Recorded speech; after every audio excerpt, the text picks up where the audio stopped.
বইয়ের জন্য খরচ করলে আল্লাহ রিজিকে বরকত দেয়।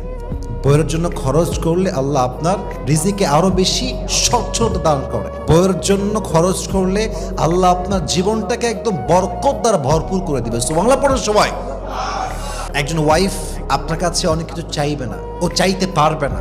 সমাজ, বাস্তবতা, সোসাইটি, কালচার, সিচুয়েশন অনেক কিছু বুঝে সে আপনার কাছে অনেক কিছু চাইবে না। আপনি আপনার সাধ্য অনুযায়ী আপনার ওয়াইফকে প্রত্যেক মাসে হাত খরচের টাকা দিবেন, কম হোক বেশি হোক মিডিয়াম হোক, as much as you can provide. যা আছে তা দিবেন। 1000 দিবেন, 2000 দিবেন, বড় লোক আপনি 10,000 দিবেন, হাত খরচের টাকা দিবেন। তার দরকার আছে এটা। অনেক সময় আপনার দেওয়া হাত খরচের টাকা ওয়াইফ জমায় রাখবে এবং সেই টাকা দিয়ে আপনার ওয়াইফ আপনার বিপদে সাহায্য করবে। এটা নামই হচ্ছে ওয়াইফ, ঠিক কিনা বলেন?